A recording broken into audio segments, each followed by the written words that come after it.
வணக்கம் நண்பர்களே. நேற்று கிஃப்ட் நிஃப்டி ஓப்பனிங் சமயத்தில் ஒரு 100 to 200 பாயிண்ட் இறங்கியிருந்தது. நம்மளுடைய மார்க்கெட் நேற்று கடைசியில் க்ளோசிங்கில் பார்த்தா அதே மாதிரி ஒரு 200 பாயிண்ட் இறங்கியிருந்தது.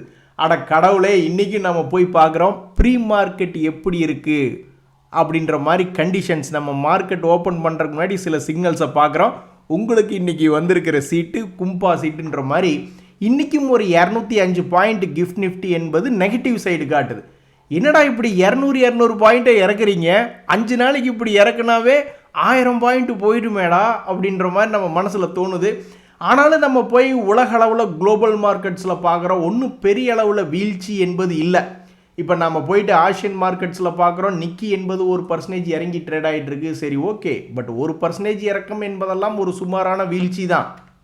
ஆனால் ஒவ்வொரு பர்சன்டேஜாக தொடர்ந்து 2 நாள் இறங்கி வாழைப்பழத்தில் பின்னாடி ஊசி வச்சு ஏற்றுற மாதிரி மெதுவாக ஏற்றி 5 நாள் கழித்து பார்க்கும்போது 1000 பாயிண்ட் இறங்கிருச்சுன்னு கணக்கு வந்துச்சுன்னு வச்சிங்களேன், அப்புறம் நம்மளுக்கு கும்பாதான். நண்பர்களே, உங்களுக்கு ஞாபகம் இருக்கா? அதாவது 21ஆம் ரிசல்ட் வந்ததை நேற்று 22ஆம் வச்சு செஞ்சுருந்தாங்க. ஹெச்எல் டெக்கெல்லாம் 10% காலி. இனி நேற்று ரிசல்ட் வந்திருக்கக்கூடிய பல்வேறு கம்பெனிகளை இன்றைக்கி என்ன செய்ய போகிறாங்க? டெக் மஹிந்திராவெல்லாம் நேற்றே செஞ்சு வச்சுருந்தாங்க. இன்றைக்கி இது போன்ற பங்குகளில் அதிகமாக வாலட்டிலிட்டி இருக்கக்கூடிய பங்குகள், டெக் மஹிந்திரா, ட்ரெண்ட்டு, அது போக இந்த மகாராஷ்டிரா ஸ்கூட்டர், இந்த மாதிரி ரொம்ப வாலட்டிலிட்டியான பங்குகளை இன்றைக்கி என்ன செய்ய போகிறாங்க அப்படின்றது பொறுத்து இருந்தால் பார்க்கணும். இது போக இன்றைக்குமே ரிசல்ட் வரக்கூடிய பங்குகளில் இன்னும் எல்லாம் வரிசையாக வந்து நின்று செய்யுங்கன்னு சொல்லிக்கிட்டு இருக்கீங்க. இப்போ தான் சமீபத்தில் ஹெச்எல் டெக்கை பிடிச்சி அடி வெளுத்து விட்டாங்க.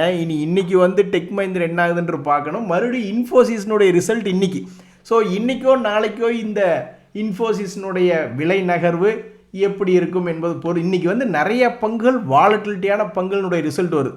ஸோ இன்றைக்கும் நாளைக்கும் மார்க்கெட்டில் இவங்கெல்லாம் ஏதாவது பெரிய மூவ்மெண்ட்டு கொண்டு வராங்களா அப்படின்றது பொறுத்து இருந்து தான் பார்க்கணும்.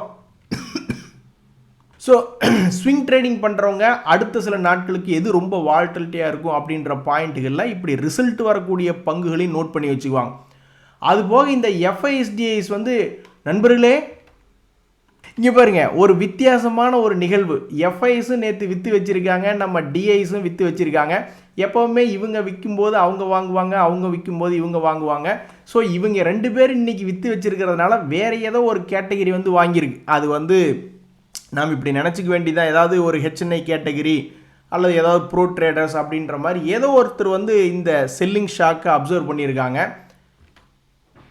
எல்லாம் மாத கடைசி செலவுக்கு பணம் இல்லை அப்படின்ற மாதிரி சொல்லி ஏதாவது ரிடம்ஷன் ப்ரெஷர் போட்டாங்களா என்ன அப்படின்றது நம்மளுக்கு தெரில.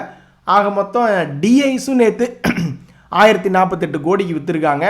ஆக மொத்தம் நேற்று 200 பாயிண்ட் மார்க்கெட்டில் கும்பா, இன்றைக்கி ஒரு 200 பாயிண்ட் தற்போதைய சிக்னல் அப்படி தான் சொல்லுது. இனி மார்க்கெட் ஓப்பன் ஆனதுக்கப்புறம் என்னன்றது பொறுத்து இருந்து தான் பார்க்கணும்.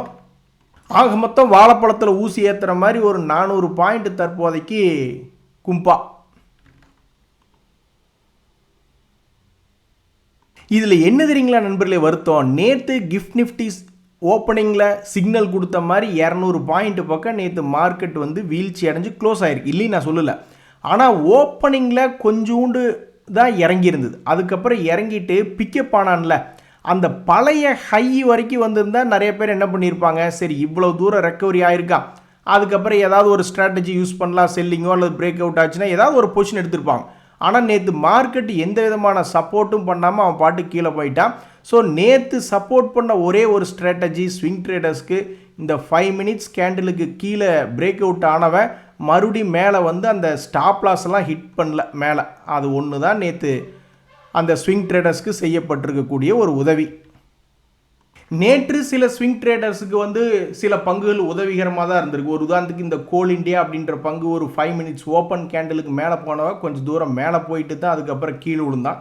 கீழே விழுகும் பொழுதுமே அந்த 5 மினிட்ஸ் கேண்டில் என்பதை உடச்சி கீழே வராமல் அப்படியே க்ளோஸ் ஆகிருக்கான்.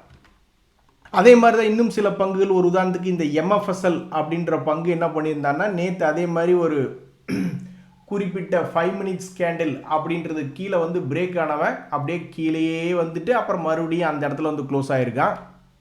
இன்றைய தேதியில் பல ஸ்விங் ட்ரேடர்ஸ் சில முக்கியமான பங்குகள் வாலட்டிலிட்டியாக இருக்குமோ அப்படின்னு அவங்களுடைய வாட்ச் லிஸ்ட்டில் வச்சு வாட்ச் பண்ணிக்கிட்டு இருக்காங்க. அதனுடைய சில 4 எக்ஸாம்பிள் இப்போ நம்ம பார்ப்போம். முதல் பங்கினுடைய செய்தி வந்து என்னென்னா, இந்த ஹிந்துஸ்தான் ஜிங்க் அப்படின்ற ஒரு பங்கு, இந்த பங்கு வந்து தற்போது நேற்றைய லோ என்பதை வந்து திருப்பி தொட்டாலும் சரி, அந்த லோ என்பது கிட்டத்தட்ட 587 ரூபா பக்கத்தில் இருக்குது. ஸோ நேத்தத்தை லோ அவன் கீழே விழுந்து நேத்தத்தை லோவை ஒரு இடம் டெஸ்ட் பண்ணணும்னு நினச்சி கீழே விழுந்தாலும் சரி,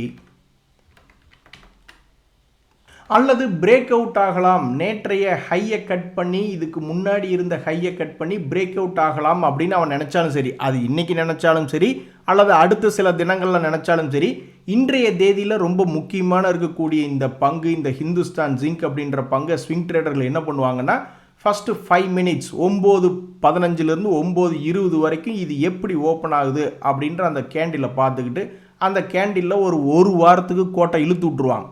அதுக்கப்புறம் அவங்களுடைய ட்ரேடிங் செட்டப்பை பொறுத்த வரைக்கும் அந்த பங்கு என்ன பண்ணும் அப்படின்ற மாதிரி யோசிச்சு பார்ப்பாங்க. ஸோ வாலட்டிலிட்டியாக இருக்கக்கூடிய பங்குகளுடைய செய்திகளில் இந்த ஹிந்துஸ்தான் ஜிங்க் என்பதும் வருது. ஏன்னா நேத்தத்த லோக்கும் இப்போ இருக்கக்கூடிய ப்ரைஸுக்கும் அதனுடைய சமீபத்தினுடைய பிரேக் அவுட் பாயிண்ட்டுக்கும் டிஸ்டன்ஸ் இருக்குது அப்படின்ற ஒரு செய்தி. அடுத்த பங்கு மேரிகோ அப்படின்ற பங்கு. மேரிகோ பங்கில் இவ்வளவு பெரிய வால்டிலிட்டியா அடடே அப்படின்னு ஆச்சரியப்படும் வகையிலே இந்த மேரிகோ பங்கு நேத்தத்தை லோவை போய் மறுபடியும் டச் பண்ணணுன்னு ஆசைப்பட்டா கூட அவன் கிட்டத்தட்ட 20 ரூபாய் இறங்கினா தான் போய் தொட முடியும். அல்லது இந்த மேரிகோ ஒரு முறை கடுமையான ஒரு லாங் கேண்டில் போட்டு சரிவடைஞ்சான், அதை போய் தொடலான்னு அவன் நினச்சி மேலே போனாலும் அது ரொம்ப தூரம் தள்ளி இருக்கு. ஸோ வாலட்டிலிட்டியான பங்குகளில் இரண்டாவது ஒரு பங்காக இந்த மேரிகோ என்பது இருக்குது. அதுக்கப்புறம் என்னைய நீ டெய்லி வாலட்டிலிட்டி லிஸ்ட்டில் வந்துக்கிட்டே இருக்கு அப்படின்ற மாதிரி சில நாட்களுக்கு முன்னாடி இந்த எம்எஃப்எஸ்எல் அப்படின்ற பங்குக்கு ஸ்விங் ட்ரேடர்கள் இப்படி ஒரு கோட்டை போட்டு வச்சுருப்பாங்க. அதுக்கப்புறமே பார்த்தோம்னா இந்த பங்கு என்பது இவ்வளவு தூரம் சரிந்து வந்து தற்போது 200 டேஸ் மூவிங் ஆவரேஜ் அப்படின்ற இடத்துல ட்ரேட் ஆகிட்டு. ஸோ இந்த பங்கு 200 டேஸ் மூவிங் ஆவரேஜை வந்து கீழே வந்து தொடுவது போல் வந்து தொட்டாலும் சரி, அல்லது இந்த எம்எஃப்எஸ்எல் அப்படின்ற பங்கு தன்னுடைய சமீபத்திய 3 நாள் ஹையில் ஏதாவது ஒரு நாள் வந்து தொட்டால் கூட போதும். அதாவது நேற்றைய ஹையை வந்து தொட்டாலும் சரி, அல்லது முந்தானேத்தினுடைய ஹையை வந்து தொட்டாலும் சரி, அல்லது 16ஆம் தேதி வாக்கில் இருந்த ஹையை வந்து தொட்டாலும் சரி, அப்படி வந்து தொட்டாலும் இந்த பங்கு வந்து ஒரு வாலட்டிலிட்டியான பங்காக இருக்குது. ஸோ இந்த பங்கு தற்போதைய 200 டேஸ் மூவிங் ஆவரேஜை வந்து தொட்டாலும் சரி, அல்லது இதில் சமீபத்தில் இறங்கி கிடந்த ஹையில் ஏதாவது ஒரு ஹையை வந்து தொட்டாலும் சரி வாலட்டிலிட்டியாக இருக்குமா நண்பர்களே? கடைசியாக இந்த 4வது பங்கு எஸ்பிஐ லைஃப் அப்படின்ற பங்கு. அது தற்போதைய செய்திகள்னால திடீர்னு ஒரு வாலட்டிலிட்டிக்கு உட்பட்டு சமீபத்திய ஹை ஆல்மோஸ்ட் 2000 பக்கத்தில் இருந்த பங்கு இப்போ 1885ன்னு ஒரு சென்டர் பாயிண்ட் வந்து விழுந்திருக்கான். இனி இவன் இந்த வீழ்ச்சியை மறுபடியும் இன்னும் ஒரு நாள் திருப்பி போட்டாலும் ரொம்ப ஆபத்து, அல்லது தன்னுடைய பழைய ஹையை போய் திருப்பி பிடிச்சாலும் ரொம்ப தூரம் கிட்டத்தட்ட ஒரு 100 ரூபா பக்கம் தாண்டி போக வேண்டியதாக இருக்கிறதுனால இதுவும் ஒரு வாலட்டிலிட்டி பங்கா அப்படின்ற மாதிரி இன்றைக்கி இந்த பங்குக்கும் என்ன பண்ணுவாங்க, பல ஸ்விங் ட்ரேடர்கள் வந்து ஒரு காலையில் ஓப்பன் ஆகக்கூடிய அந்த 5 மினிட்ஸ் கேண்டில் இப்படி நீட்டி விட்டுட்டு என்ன நடக்கும் அப்படின்ற மாதிரி பார்த்துக்கிட்டு இருப்பாங்க.